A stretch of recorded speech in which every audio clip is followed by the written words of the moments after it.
Selam, şimdi seninle paylaştığımız kaynaklara bir baktık da The Rookie'nin 8. sezonuyla ilgili ortalık bayağı bir hareketlenmiş. Hem de nasıl hareketlenmiş. Dizi sadece geri dönmekle kalmamış, bir de kimsenin beklemediği bir şey yapmış. Prag'a gitmişler. Aynen öyle. Yani Los Angeles sokaklarında geçen bir polisyenin bir anda kendini Avrupa'da uluslararası bir operasyonun içinde bulması. Bu pek alışık olduğumuz bir durum değil. Kesinlikle değil. Aslında bu hamle sadece hikaye için değil, yani network televizyonculuğu için de oldukça önemli bir an. Öyle mi? Neden? Şöyle düşün, ABC gibi kanallar yani Netflix falan gibi değiller. Reklam gelirleriyle dönüyorlar ve bütçeleri genelde daha kısıtlıdır. Doğru. Bütün bir ekibi, prodüksiyonu Prag'a uçurmak, bu sadece lojistik bir başarı değil, bu kanalın diziye ne kadar güvendiğinin, ne kadar yatırım yaptığının resmen dev bir göstergesi. Anladım. Yani bu sadece bir mekan değişikliği değil, bir nevi biz bu işe inanıyoruz ilanı. Kesinlikle. Dizi sorumlusu Alexi Havli de bu adımı atarak dizinin sınırlarını ne kadar zorladığını gösteriyor aslında. O zaman bu bölümde senin için bu kaynaklardaki en önemli noktaları bir araya getirelim diyorum. Harika olur. Önce şu iddialı Prag operasyonuna bir bakalım. Neler olmuş, hayranlar ne demiş. Tamamdır. Sonra Los Angeles'a dönüp belki de Prag'dan bile daha çok konuşulan o büyük karakter gelişmelerini didik didik edelim. Ah evet, o konuyu konuşmamız lazım. Ve en sonunda da bu evren gelecekte nereye gidiyor, yeni bir dizi de dahil olmak üzere onu anlamaya çalışacağız. Yani senin için dizinin adeta röntgenini çektik. Şahane bir yol haritası. O zaman ilk durak Prag olsun. Pekala, hadi bu konuyu biraz deşelim. 8. sezon Checkmate bölümüyle açılıyor. Adı da pek manidar bu arada. Evet, güzel bir kelime oyunu. Ekibin bir kısmı yani Nolan, Bailey ile Nyla Prag'dalar. Peki görev ne? Görevleri oldukça karmaşık. Geçen sezon onlara ihanet eden o avukat var ya, Monica Stevens. Evet, baş belası Monica. İşte onunla zoraki bir işbirliği yapıyorlar. Amaçları uluslararası bir silah kaçakçısına yakalamak. Kaynaklarda okuduğuma göre dizi sorumlusu Haley, Nathan Fillion'ı takım elbiseyle Prag'da görünce kendini James Bond gibi hissettiğini söylemiş. Tabii yıllarca uzayda Kaptan Mal Reynolds olarak koşturduktan sonra Prag'da takım elbiseyle olmak ona da iyi gelmiştir. Muhtemelen. Şaka bir yana bu James Bond benzetmesi boşuna değil. Monica'yı hani The Blacklist dizisindeki Reddington gibi bir nevi yem olarak kullanıyorlar. Kendilerini daha büyük balıklara götürecek bir yem. Aynen. Ve bu sezona yepyeni bir dinamik katıyor. Çünkü ekipteki kimse ama kimse ona zerre kadar güvenmiyor. Her an arkalarından bıçaklanmayı bekliyorlar yani. Tam olarak öyle. Peki bu iddialı başlangıç izleyicide nasıl bir karşılık bulmuş? Şöyle bir Reddit'e, sosyal medyaya baktığımızda hayranlar fena halde bölünmüş durumda. Bir kesim bu cesur adımı, bölümün o sinematik havasını falan çok beğenmiş ama diğer kesim senaryoyu tuhaf, zorlama. Hatta bir kullanıcı son 8 sezonun en kötü bölümü demiş, onu gördüm. Evet, o yorumu gördüm. Bu çok sert bir eleştiri. Bu aslında 8. sezonuna gelmiş bir dizinin yaşadığı klasik ikilem. Bir yönden yenilik yapmak, kendini tekrar etmemek zorundasın. Doğru. Screen Rant gibi eleştirmenler de bölümün bu cesaretini övmüş zaten ama diğer yandan sadık izleyici kitlem var ve onlar alıştıkları formülün dışına çıkılmasından pek hoşlanmayabiliyor. Eleştiriler nerelerde toplanıyor peki? İki ana noktada toplanıyor gibi. Birincisi, operasyonun kendisindeki mantık hataları. İkincisi de karakter kullanımı. Özellikle Monica'nın yazımı çok eleştirilmiş. Nasıl yani?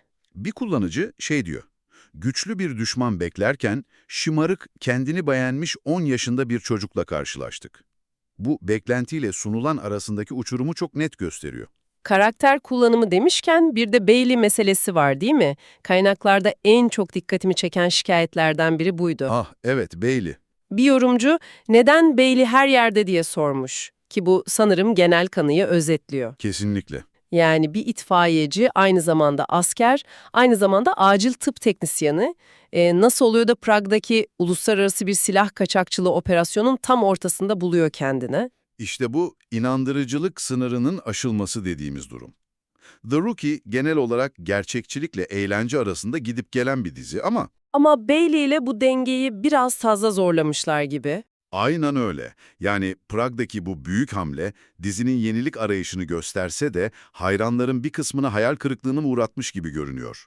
Ama Prag'da hayal kırıklığı yaşayanlar için Los Angeles'ta sanırım beklediklerinden bile fazlası vardı. Hem de nasıl vardı? Hatta öyle bir gelişme ki sosyal medyada en çok konuşulan konu bu oldu.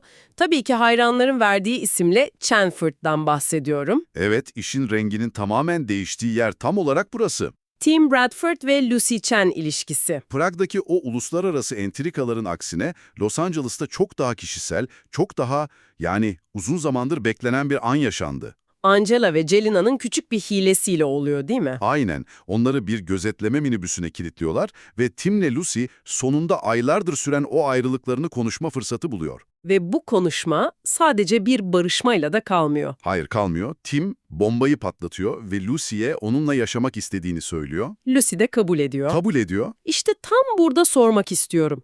Sence de biraz aceleye gelmedi mi? Yani kaynaklardaki hayran yorumları da bu konuda ikiye ayrılmış. Hı hı. Bir taraf diyor ki, sonunda nasıl olduğu umurumda değil, yeter ki barışsınlar. Evet, o grup çok mutlu. Diğer tarafta diyor ki, Tim gibi travmatik, kapalı bir karakterin bir minibüse kilitlendi diye bir anda seninle yaşamak istiyorum demesi biraz karakter dışı değil miydi? Bu eleştiride çok büyük bir haklılık payı var. Değil mi? Bu tam olarak senaristlerin karşılaştığı o hassas denge noktası. Psikolojik olarak tamamen tutarlı bir karakter gelişimi mi istersin, yoksa Yoksa 1,5 sezondur bu anı bekleyen milyonlarca hayranı mutlu mu edersin? aynen öyle. Dizi sorumlusu Alexi Hawley de aslında ikinciyi seçtiklerini itiraf ediyor bir nevi. Nasıl yani? Onları akeşten geçirdikten sonra artık bir sonraki aşamaya geçme zamanının geldiğini söylüyor. Yani onları daha fazla ayrı tutmanın hikayeye bir faydası olmayacağını düşünmüşler. Anladım. Bu biraz hayran servisi olarak görülebilir o zaman. Görülebilir, evet. Ama aynı zamanda dizinin artık bu bir dargın bir barışık döngüsünü kırıp karakterleri için yeni bir sayfa açma isteğini de gösteriyor. Ve Los Angeles'taki tek büyük değişiklik de bu değil. Kesinlikle değil. Dizinin temel direklerinden Karakol'un babası Çavuş Wade Gray için de yepyeni bir dönem başlıyor. Bu beni gerçekten çok şaşırttı. Hem de nasıl bir dönem. Gray, eşi Luna ile yaşadığı evlilik sorunlarının tam ortasındayken FBI ajanı Garza'dan bir teklif alıyor. Ve kabul ediyor. Ve kabul ediyor. Artık Mid-Wilshire karakolunda değil, Monica'nın ifşa ettiği o üst düzey suçluları yakalamak için kurulmuş özel bir görev gücünde çalışacak. Bu devasa bir değişiklik. Sadece Gray için değil, bütün karakol için. Kesinlikle. Bunun yaratacağı dalga etkilerini düşünmek bile heyecan verici. Gray'in masası boşalınca ne olacak mesela? İşte domino taşları tam da burada devrilmeye başlıyor.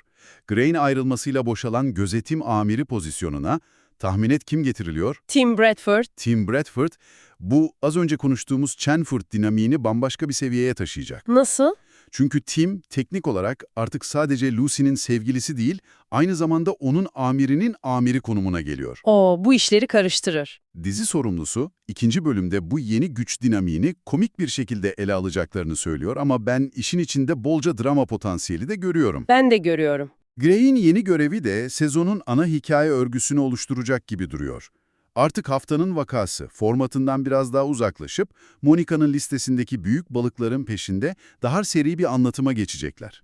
Anlıyorum. Yani bir yandan karakterlerin kişisel hayatlarında büyük adımlar atılırken, diğer yandan dizinin genel yapısı da değişiyor. Aynen öyle.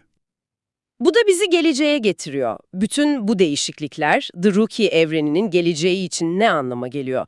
Sadece mevcut dinamikler mi değişiyor, yoksa ufukta daha büyük şeyler mi var? Ufukta kesinlikle daha büyük şeyler var. Birincisi, geçmişe bir dönüş sinyali veriliyor. Nasıl bir sinyal? Dizi sorumlusu Oscar Hutchison gibi sevilen ikonik kötülerin bu sezon geri döneceğini doğrulamış. Ama daha da gizemli bir ipucu var.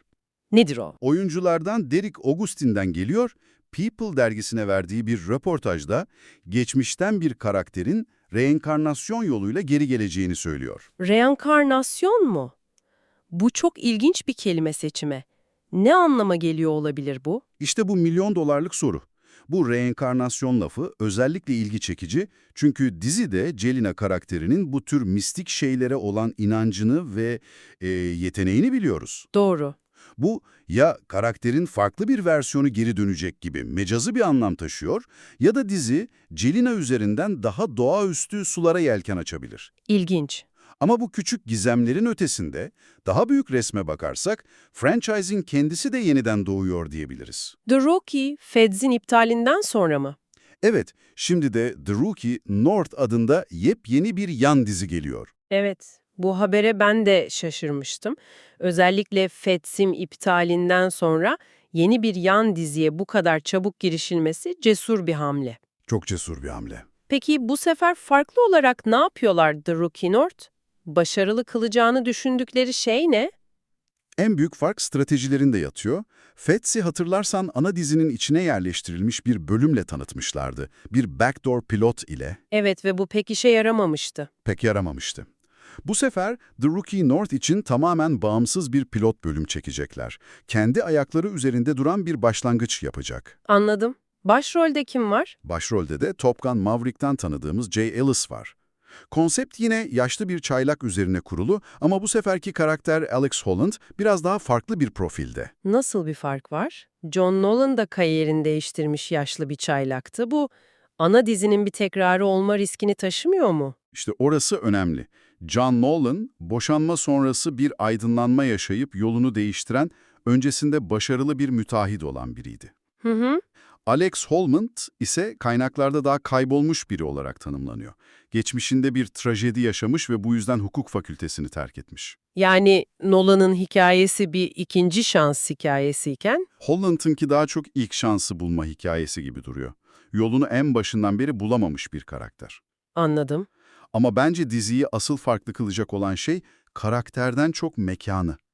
Öyle mi? Büyükşehir polisiyesi klişelerinden yani New York, Chicago ya da Los Angeles'tan bilinçli olarak uzaklaşıyorlar. Dizi Washington eyaletindeki Tacoma şehrini de içeren çok daha çeşitli bir bölgede geçecek. Ne gibi çeşitlilikler var? Banliyöler, kırsal alanlar, bir milli park ve hatta bir askeri üs var. Oo, bu çok farklı hikayeler anlatma imkanı sunar. Kesinlikle. Dizi sorumlusu da bunu söylüyor. Amerika'dan daha büyük bir kesitti yansıtma ve ormandaki Met laboratuvarı ya da Milli Park'ta işlenen bir cinayet gibi çok farklı hikayeler anlatma imkanı sunacak diyor. Bu çok akıllıca bir hamle. Franchise'ı taze tutmak için. Aynen öyle.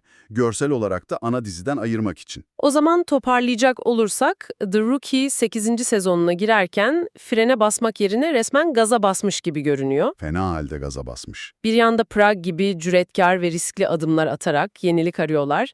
Diğer yanda Chamford'un balışması gibi hamlelerle sadık izleyici kitlesine istediklerini veriyorlar. Hı hı. Aynı zamanda Gray'in kariyerini değiştirip Tim'i onun yerine getirerek mevcut dinamikleri sarsıyorlar ve tüm bunları yaparken bir de yepyeni bir diziyle evreni genişletiyorlar. Kesinlikle.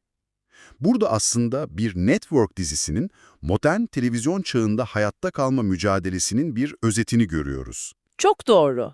Birçok dizi 8. sezonda artık yorulur, kendi formülüne hapsolur.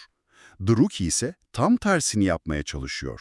Hem risk alıyor hem de güvenli limanlara sığınıyor. Bu hassas denge üzerinde yürüyor. Bu dengeyi kurabilmek başarının sırrı olabilir. Bu iki zıt stratejiyi aynı anda yürütebilme becerisi dizinin uzun ömürlülüğünün sırrı olabilir. Kesinlikle. O zaman sana üzerinde düşünebileceğin bir şey bırakarak bitirelim. Merakla bekliyorum. Yeni yan dizi The Rookie North, bir trajedi sonrası hukuk fakültesini terk eden bir karaktere odaklanıyor. Ana dizide ise Monica gibi kötü bir avukatımız var, Naila'nın avukat eşi var ve hukukun her iki tarafında da bulunmuş sayısız karakterle karşılaştık. Evet, hukuk teması çok baskın. Diziyi izlemeye devam ederken bu franchise'ın aslında temel bir tema üzerine kurulup kurulmadığını düşünmek ilginç olabilir. Yasayı sokakta, anlık kararlarla uygulamak ile onu mahkemede kurallarla savunmak arasındaki o bitmeyen gerilim. Çok iyi bir nokta. Sokak adaleti ve kitap adaleti. Aynen. Bu zıtlığın gelecekte daha ne tür hikayelerin kapısını aralayacağını görmek heyecan verici olacak.